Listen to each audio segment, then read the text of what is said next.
Welcome to the show. This episode, I'm going to talk about the bottom five teams that are, I feel like, in huge trouble of a letdown after this offseason. They were thinking playoffs are bust after week 3. Let's get right to it. Team number 5, Tennessee Titans.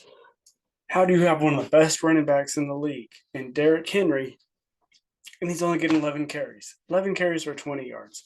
He needs 20 plus carries. He gets that defense tired. Second half, he just breaks off. Next thing you know, he's got 100 yards. You're like, wait, what? What happened? But it's tough to give him carries when you can't score.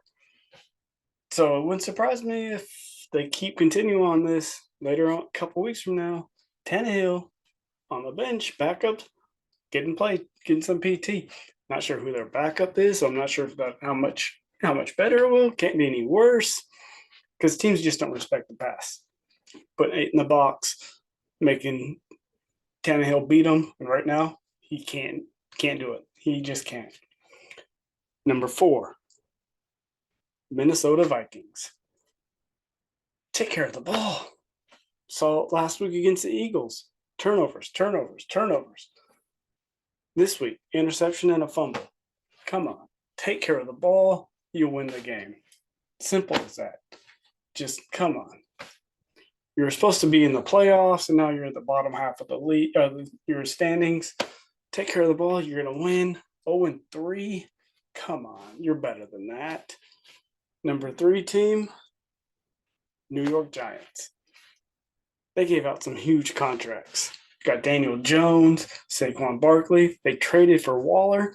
You're thinking, oh, they're going to be good. I got Waller thinking, okay, he's going to do good. Back to 2 years ago, like on the Raiders when he was killing. Nah, doesn't help. Saquon's out.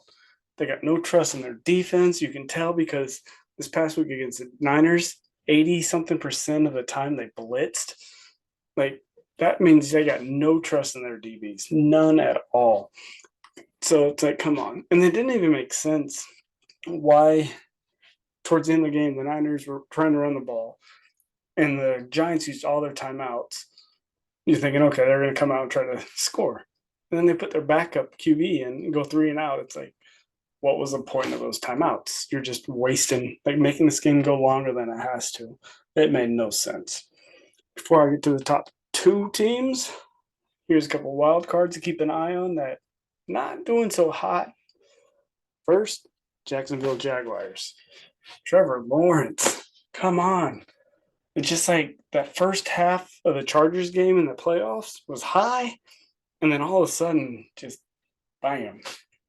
He's just not looking good. You thought he would take another step, but in a way, he's taking a step back. So we'll see these next couple of weeks. I believe they're playing in London 2 weeks in a row. So we'll see how he does there. Next team, Baltimore Ravens. Another team that gave a huge contract in Lamar Jackson. And it's just not looking good. I mean, it's just not good. 200 passing yards. Okay, that's all right. No touchdown passes. Come on. QB, you got to throw for touchdowns. He ran for 2 touchdowns, but it's like you're a quarterback. You're not a running back. He had 100 rushing yards. It's like you cannot be running that much. The more you run, the more chance you're getting hurt. That's RG3. He's not a big guy either. The more he runs, there's a big chance of him getting hit, getting hurt. And then that big old contract, just bam. They're paying him and they're getting nothing out of it. So he needs to, if I'm on the defense, I'm sitting back in zone, having a linebacker, just read him, make him read that defense, make him throw the ball to beat you. You make him throw the ball to beat you, I don't think he can do it. I just don't. He has to use his legs. To me, he's not that great of a quarterback. We'll see if he makes me eat my words. All right, let's get right back to the list. Number 2, Denver Broncos. It was ugly. It was ugly. They were supposed to be the top of the West, AFC West. Oh, Sean Payton's out. Let's go. He's going to make Russell Wilson so much better. Yeah, no, not at all. They barely lost to the Raiders, but then the last couple weeks, it's been terrible. Like, Sean Payton's eating his words. Before the season started, he was saying the coach last year was the worst coaching he's ever seen. Has he seen himself coach this year? Like, it's not pretty. 70-20. 70-20. You allowed 70 points in a football game. That's not pretty at all. I almost put them at 1, but I figured they couldn't top the number 1 team because the number 1 team played pretty bad again for the 3rd week in a row. That number 1 team, Chicago Bears. Like, come on, just like the Vikings, you're supposed to be up there batting for number 1. Packers are supposed to be at the bottom. You're supposed to be up there with the Lions and the Vikings battling for 1 to make the playoffs, beat the 1st seed in the NFC, and you're 0-3. You also got destroyed against the Chiefs. Destroyed. It wasn't even close.